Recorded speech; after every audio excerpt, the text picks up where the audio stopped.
selamat pagi pemirsa, apa kabar Anda di hari ini? Senang sekali kami dapat kembali menjumpai Anda dalam Berita Papua pagi ini.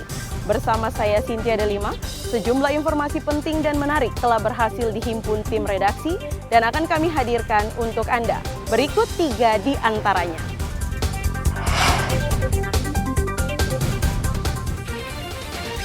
Lima tenaga kesehatan di distrik Amuma, Kabupaten Yaukimo, dianiaya kelompok kriminal bersenjata. Kejaksaan Negeri Jayapura mengembalikan 10 mobil dinas dari pegawai yang pensiun. 3.600 bilik suara logistik pemilu 2024 tiba di gudang KPU Merauke.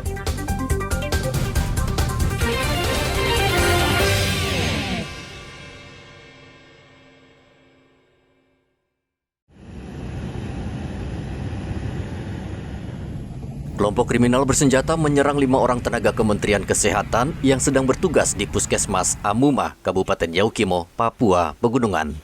Kelima tenaga kesehatan sedang ditugaskan membantu masyarakat di lokasi yang terkena bencana longsor.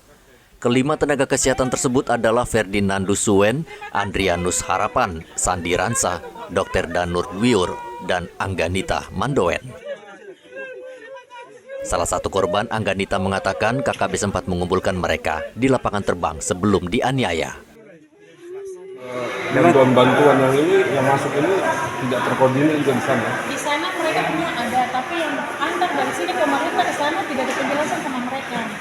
Itu yang mereka marah. Kemarin yang mereka serang itu mereka sempat ngomong. Tapi di sini tidak ada penapatan. Masih bantuan ini buat apa? Jadi bantuan itu bikin mereka kemarin. Apa yang mereka sampaikan mengambil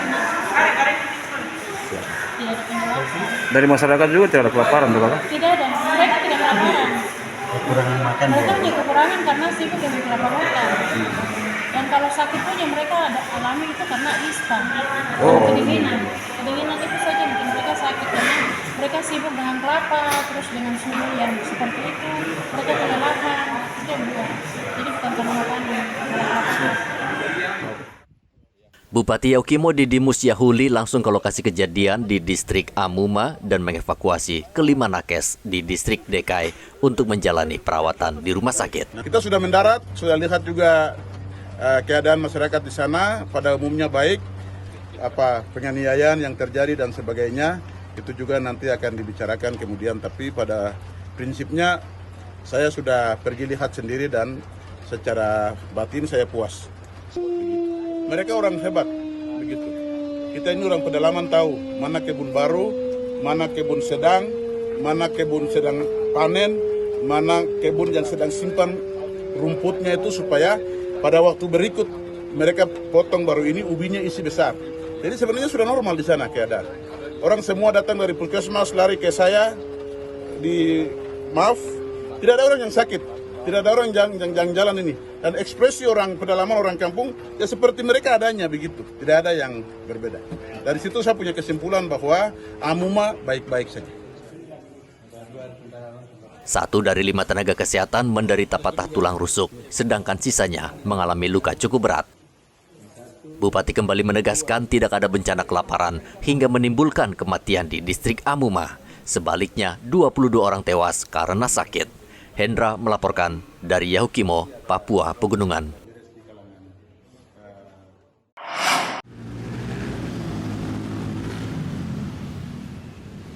Kejaksaan Negeri Jayapura menyerahkan 10 mobil dinas senilai 4 miliar rupiah. Penyerahan aset pemerintah Kabupaten Mambramo-Raya ini upaya kejaksaan memulihkan aset negara dari orang tidak bertanggung jawab. Kejaksaan menyita kendaraan tersebut dari tangan aparatur sipil negara yang sudah pensiun dan mantan pejabat daerah. Penyitaan 10 kendaraan ini dilakukan kejaksaan setelah mendapatkan surat kuasa dari Pemkab Mambramo-Raya. Melalui pengacara negara melakukan berbagai upaya, termasuk dalamnya menghubungi para pihak berdasarkan data yang diterima tadi, siapa penguasa terakhirnya, siapa yang kuasa terakhirnya. Kami melakukan pemanggilan, melakukan pertemuan, sehingga pada hari ini kami telah berhasil memperoleh 10 unit kendaraan dan kami serahkan ke pemerintah Kabupaten Mambramo-Raya. Kalau dinominalkan lebih kurang sekitar 4 miliar. Daerah ya, kita dapatkan ada di daerah Sentani, ada juga di daerah Blok 9, ada Jayapura sini, ada di Biak, ada di Polimak. Jadi tidak di satu daerah ya, di berbagai macam daerah kita dapatkan. Kami hanya mendapatkan informasi yang terakhir yang kuasai si A. Atas informasi tersebut kami lakukan penelusuran, macam-macam perintangannya, telepon tidak diangkat, segala macam. Pada umumnya memang yang menguasai ini adalah pensiunan ASN yang memang pada saat menjabat memiliki menguasai mobil dinasnya. Tapi ini semua akhirnya bisa diserahkan secara sukarela tanpa ada proses hukum, Pak ya? Iya, secara sukarela setelah kita beritahu bahwa kalau dibawa seperti ini akan terjadi konsekuensi hukum. Menurut catatan Pemkab Mambramo Raya, masih banyak barang atau kendaraan yang hingga kini berada di tangan orang tidak berhak. Ini ada 9 mobil dan kemarin ada 7 unit. Jadi 9 ini sudah dilakukan penarikan oleh kejaksaan atas kerjasama kita sehingga aset-aset yang masih bertebaran di luarnya bisa ditarik. Karena ini masih milik pemerintah, bukan milik pribadi. Kita harus tarik. Mungkin masih ada lagi di luar, nanti kita usahakan untuk menarik kembali. Setelah ini juga bisa membantu pegawai di kabupaten supaya bisa lebih kerja lebih semangat. Masih sedikit, mobil masih sedikit. Tidak sampai puluhan ya. Ini berarti didapat dari mayoritas dari mantan pejabat begitu, Pak ya? Ya, pejabat, pertama pejabat pensiun. Pengembalian aset milik Pemkab Mambramo Raya ini yang kedua kali. Sebelumnya tahun 2022, Pemkab Mambramo juga berhasil menarik kembali 7 unit kendaraan roda 4 dari tangan orang yang tidak berhak. Hendra melaporkan dari Kota Jayapura, Papua.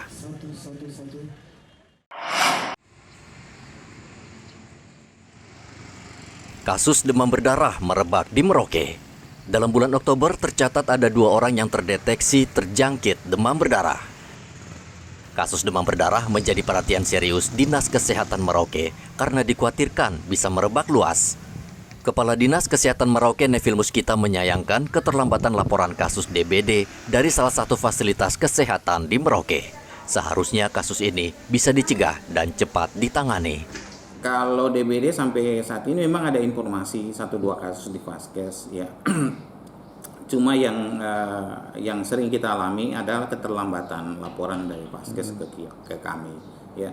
Karena keterlambatan ini membuat respon kita jadi lambat ya. Misalnya ketika ada kasus kemudian sudah diperiksa dengan laboratorium dan sudah dipastikan bahwa itu DBD, segera lapor supaya kita lakukan tugas kita biasanya lakukan dengan Vaskes bersama-sama lakukan penyelidikan epidemiologi dan untuk rencana tindak lanjut selanjutnya, misalnya apakah perlu di fogging dan atau tidak.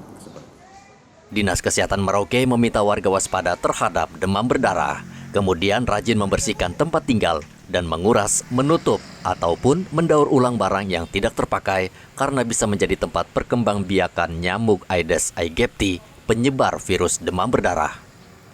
Sementara itu di Mimika, Papua Tengah, penyakit cacar monyet terdeteksi sudah menjangkit sejumlah daerah di Indonesia. Untuk mengantisipasi penyebaran penyakit ini, Dinas Kesehatan Kabupaten Mimika akan terus memantau perkembangan dan akan menerapkan petunjuk teknis Kementerian Kesehatan. Salah satunya meminta seluruh fasilitas kesehatan dan dokter spesialis meningkatkan kewaspadaan dini.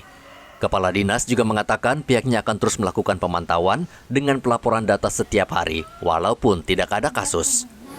Kalau kita lihat gejala pada umumnya itu hampir sama juga dengan gejala-gejala penyakit tropis ya. Demam, kemudian ada kemerahan, kemudian sakit pada tenggorokan. Jadi pada ini sehingga gejala itu tidak serta-merta, jangan sampai kami menyebutkan gejala terus kemudian ini orang menjadi khawatir. Yang paling spesifik adalah melakukan pemeriksaan, penegakan diagnosa laboratorium itu menjadi penting. Kemudian ini juga kan harus dalam pengawasan dokter spesialis tentunya.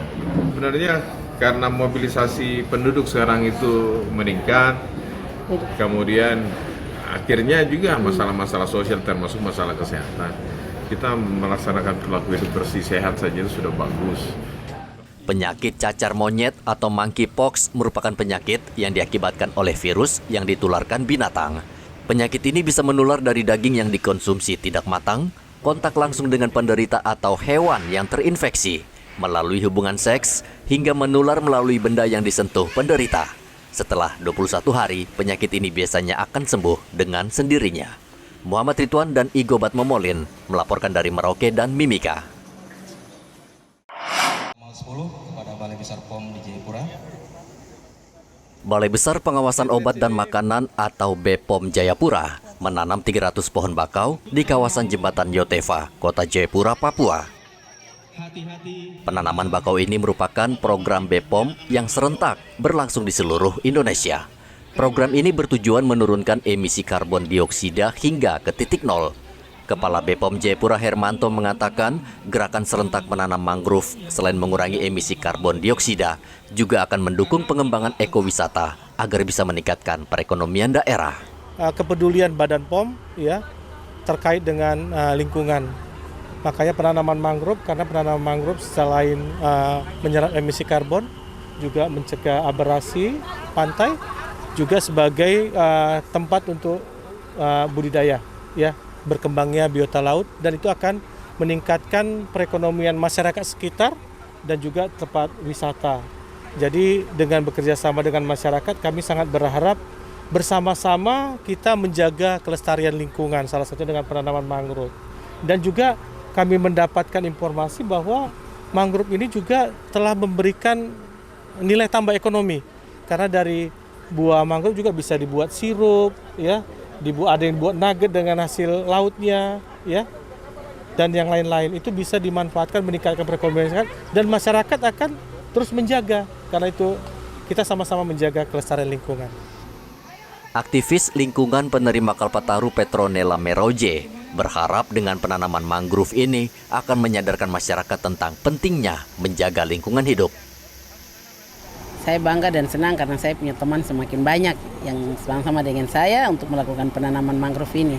Inilah salah satu edukasi yang diberikan oleh Badan POM kepada seluruh masyarakat Papua, khususnya Kota Jayapura, untuk bisa mereka juga sadar diri dari kebiasaan-kebiasaan mereka yang malas tahu dengan kegiatan penanaman mangrove. Ketika penanaman ini dilakukan, mereka akan melihat dan menjadi satu pembelajaran penting untuk merubah budaya mereka yang kemarinnya tidak menanam, tetapi mulai hari ini mereka bisa menanam pohon apa saja yang ada di Papua, bukan hanya mangrove tetapi pohon-pohon, karena semua pohon yang ada ini akan memberikan kehidupan bagi mereka. Seperti diketahui, pohon mangrove sangat bermanfaat, menyerap emisi karbon dan mencegah abrasi pantai. Selain itu, tanaman ini juga bisa menjadi tempat wisata serta untuk membudidayakan biota laut sehingga bisa meningkatkan perekonomian masyarakat. Hendra melaporkan dari Kota Jayapura, Papua.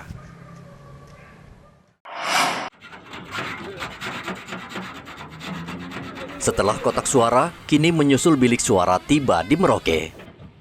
Bilik suara diangkut menggunakan kapal laut dan tiba di Pelabuhan Yosudarso, Merauke. Kepala Bidang Logistik KPU Merauke Rudolf Sampe mengatakan 3.600 bilik suara ini langsung dibawa ke gudang milik KPU Merauke di Jalan Seringgu. Logistik yang hari ini masuk adalah bilik pemungutan suara. Jadi bilik pemungutan suara ini satu kontainer yang datang untuk KPU Kabupaten Merauke. Gitu, Pak. Jumlahnya berapa banyak? Jumlahnya sekitar 3.096. 96, jadi ada satu plastiknya berisi 10, jadi terhitung ada 309 plastik ditambah 1 plastik berisi 6 bilik suara, pemungutan suara. Untuk ya. Apa saja yang sudah datang, Pak? Untuk sampai saat ini yang sudah datang di Provinsi Papua Selatan. Selain bilik, KPU Merauke juga menerima kekurangan kotak suara yang berjumlah sekitar 380 kotak suara. Kotak dan bilik suara nantinya akan disortir oleh KPU Merauke sebelum didistribusikan ke sekitar 700 TPS yang tersebar di 22 distrik. Rencananya semua kebutuhan logistik pemilu seperti tinta, bilik suara, kotak suara, dan lainnya rampung pada akhir November 2023. Muhammad Ridwan melaporkan dari Merauke, Papua Selatan.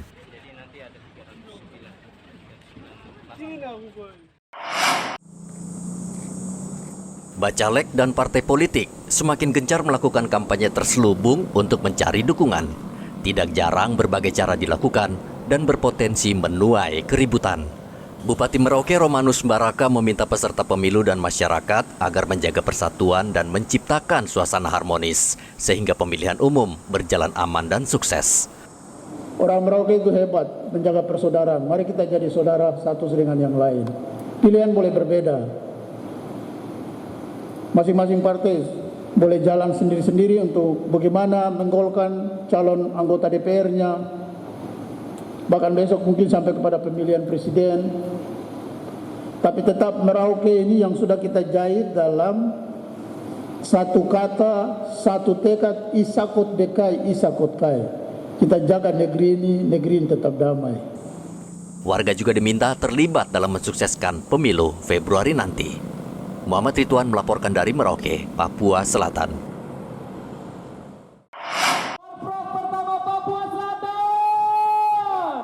Pemerintah Provinsi Papua Selatan menyelenggarakan pekan olahraga yang dipusatkan di Stadion Katalpal, Merauke. Pekan olahraga ini baru pertama kali dilangsungkan semenjak Papua Selatan ditetapkan menjadi daerah otonomi baru. Api obor yang menjadi awal dimulainya pekan olahraga diarak sambil berlari oleh para pelari dari Satuan TNI dan Polri dari Universitas Musamus Merauke dan berakhir di Stadion Katalpal Merauke. Acara dibuka dengan berbagai kesenian seperti sajian tari kolosal yang kemudian disusul defile peserta pekan olahraga dari 4 kabupaten yakni Asmat, Mapi, Bovendigul, dan Merauke sebagai tuan rumah. Dengan pelaksanaan pekan olahraga provinsi yang pertama ini, Pak. Ya, mudah-mudahan kita berharap mendapatkan atlet yang lebih ini lagi untuk mewakili Papua Selatan lebih bagus begitu. Tentu kita warga Merauke sangat bersyukur dan mendukung Porprov Provinsi Papua Selatan karena dengan adanya Porprov tersebut masyarakat lagi menjadi semangat kembali hidupnya untuk berolahraga, banyak kegiatan yang membuat masyarakat bisa beraktivitas. Dan harapan ke depan tentu bisa menghasilkan atlet-atlet yang handal dengan harapan bisa meraih PON nanti mulai medali di PON Aceh. Pekan olahraga provinsi berlangsung sejak 1 November hingga 9 November 2023 dengan 12 cabang olahraga dan melibatkan 867 atlet. Muhammad Ridwan melaporkan dari Merauke, Papua Selatan.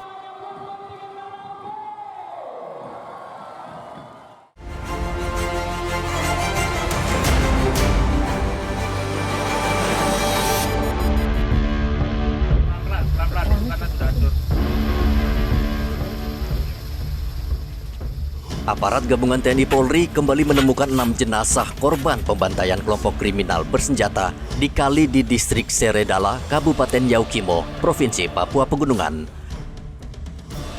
Ke-6 jasad korban pembantaian KKB ditemukan tidak jauh dari lokasi awal penemuan mayat korban yang pertama.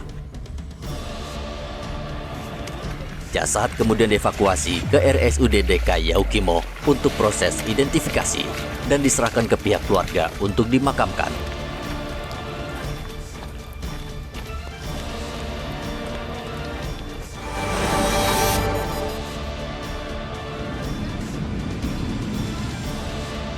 Seorang pelajar sekolah menengah atas di distrik Nimbokrang, Kabupaten Jayapura berurusan dengan polisi karena merudak paksa 5 murid SMP. Dari hasil penyelidikan sementara, pelaku berbuat tidak senonoh terhadap korban sejak April 2023. Pelaku memacari korban, kemudian satu persatu disetubuhi. Polisi kemudian menyelidiki kemungkinan ada korban lain yang tidak berani melapor.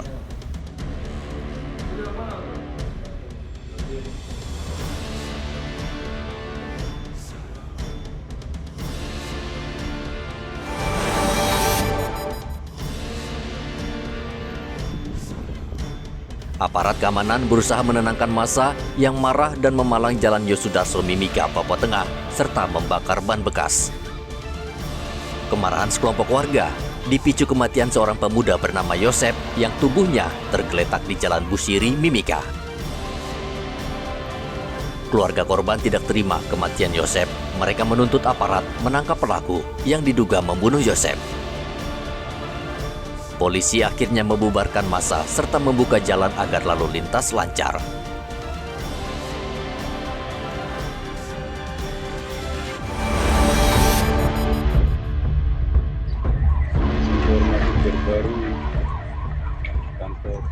Kebakaran hebat terjadi di kompleks perkantoran Bupati Jayapura. Ada 6 kantor dinas di gedung D berlantai 3 ludes terbakar.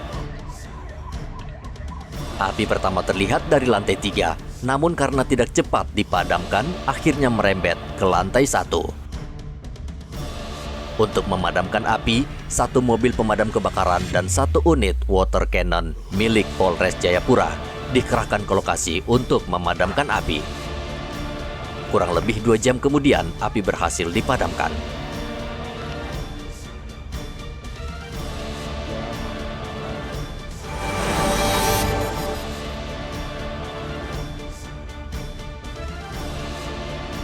Seorang pengendara mobil menabrak 2 motor di Jalan Poros AB Pura, dekat kantor pertanahan Kota Jayapura.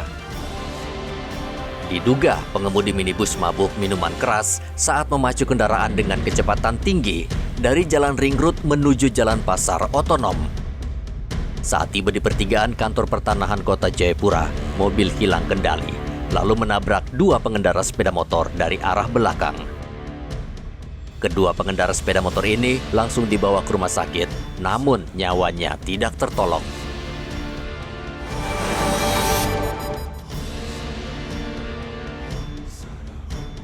Dari rekaman CCTV, tampak maling mencuri kotak amal dari salah satu masjid di Manokwari, Papua Barat.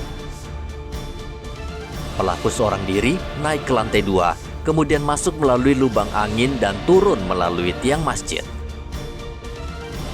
Meski kehilangan uang sumbangan sebesar 3 juta rupiah, pengurus Masjid Nurul Fatah tidak mau melaporkan kasus ini ke polisi. Pengurus sepakat untuk memperketat keamanan masjid.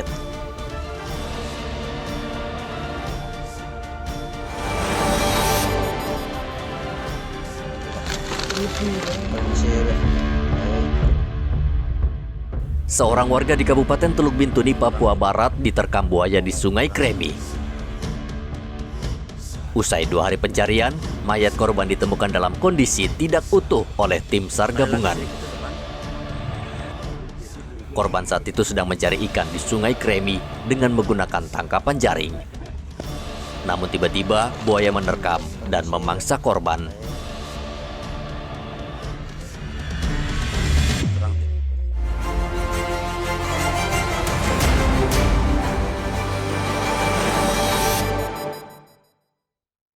Pemirsa, berita yang baru saja Anda saksikan sekaligus menutup jumpa kita dalam Berita Papua pagi ini. Saya Cynthia Delima bersama kru yang bertugas ucapkan terima kasih. Kami pamit undur diri. Selamat pagi, semangat pagi, Wanyambe.